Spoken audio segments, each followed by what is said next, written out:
Sir, मैं citizenship amendment act पे आना चाहता हूं। ये तो आपका बहुत टाइम से तैयार था, चुनाव से ऐन पहले लेके आ गए। ये तो कभी भी आप पहले भी ले आते। क्या ये चुनाव से ऐसे पहले लाएं कि थोड़ा सा एक हिंदू मुस्लिम या मेजॉरिटी माइनॉरिटी टाइप का हो जाए, वो अनसेटल हो जाए, आपका वोट पोलराइज हो जाए, पहले ले आते आप इसको?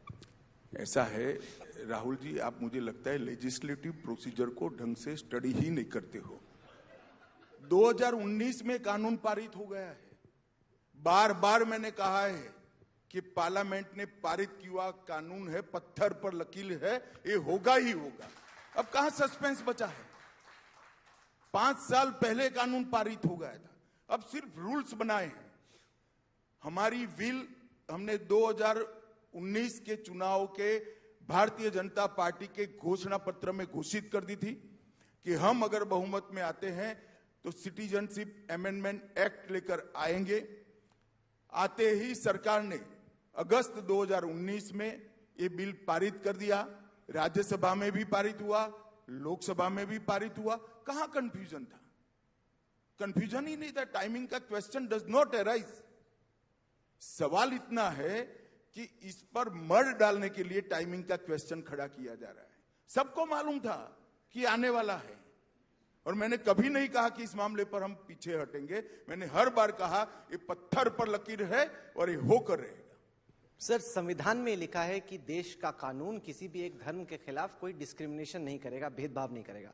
सवाल ये पूछा जा रहा है कि अगर क्रिश्चियंस आ सकते हैं, पारसी आ सकते हैं, एक सेकंड हिंदू आ सकते हैं, राहुल, सिख आ सकते ये आपका अपना सवाल है या विपक्ष के लोगों का है? स्पष्ट करो। दोनों का। तो मुस्लिम पर्सनल लॉ क्या है? नहीं, मेरा सवाल का सुन लीजिए। पहले मेरे सवाल का जवाब दो ना भैया। मुस्लिम पर्सनल लॉ क्या है? आप नहीं समर्थन करते हो? मैं तो यूसीसी का समर्थक हूं, एकदम यूसीसी होना चाहिए। तो ओवैसी को भी पूछो। धर्म के आधार पर कानून नहीं होना चाहिए, वो कहने वाले मुस्लिम पर्सनल लॉ का समर्थन करते हैं। क्या समझ रखा है सबको? किसी में सोच नहीं है क्या? मैं बताता हूं क्यों इसमें 5 ही धर्मों को लिया गया है। एक कटु वास्तविकता है, होना नहीं चाहिए था। हमारी पार्टी तो उस वक्त थी ही नहीं। अगर होती निर्णायक स्थिति में तो हम कभी इस देश का बंटवारा नहीं करते। इस देश का बंटवारा नहीं होना चाहिए। परंतु दुर्भाग्य की बात है कि इस देश का बंटवारा हुआ, धर्म के आधार पर हुआ। और जब बंटवारा की घोषणा की गई, हजारों दोनों ओर से लोग वहां से यहां से वहां गए। ट्रेन की ट्रेनें कटी हुई आई, महिलाओं के साथ अत्याचार हुए, छोटी छोटी बच्चियों के साथ अत्याचार हुए। उस वक्त हमारे सारे नेता देश के, महात्मा गांधी, जवाहरलाल नेहरू, राजेंद्र प्रसाद, सरदार पटेल, मौलाना आजाद, सब ने कहा कि भाई जहां है वहां रह जाइए। अगर आपको बाद में भारत में आना है तो आपका स्वागत है, हम आपको नागरिकता देंगे। वो कहने का उद्देश्य था कि उस वक्त आपाधापी में आने से लोगों की जान न चली जाए।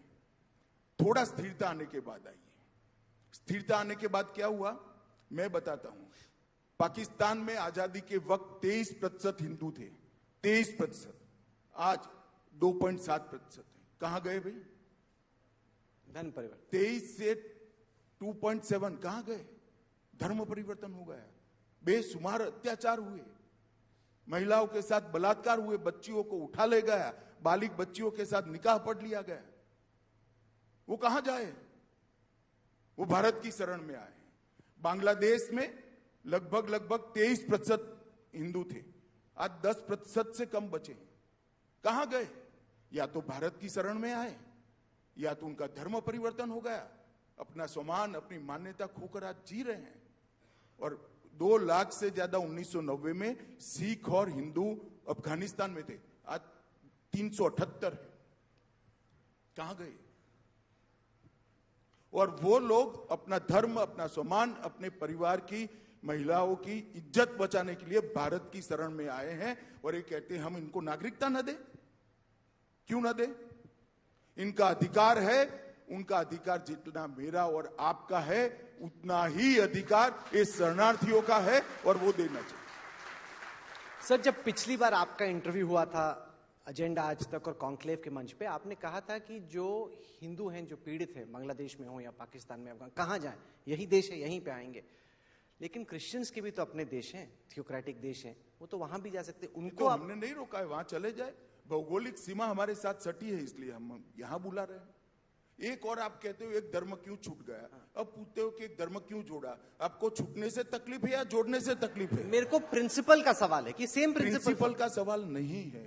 ये तीनों राष्ट्र जहां से शरणार्थियों को हमने स्वागत किया है, ये तीनों राष्ट्र घोषित इस्लामिक स्टेट है।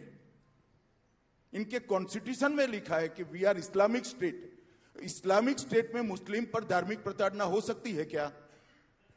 पर सेक्टेरियन तो हो सकता है। क्या सेक्टेरियन, जैसे अहमदी, शिया, सुन्नी, उस वो तरह भी का। मुस्लिम है वहां की व्याख्या में। नहीं, पर जैसे पाकिस्तान, ये तो होने को तो हर जगह भूख है दुनिया में, सबको नहीं ला सकते, परंतु ये तीनों देश घोषित इस्लामिक स्टेट है।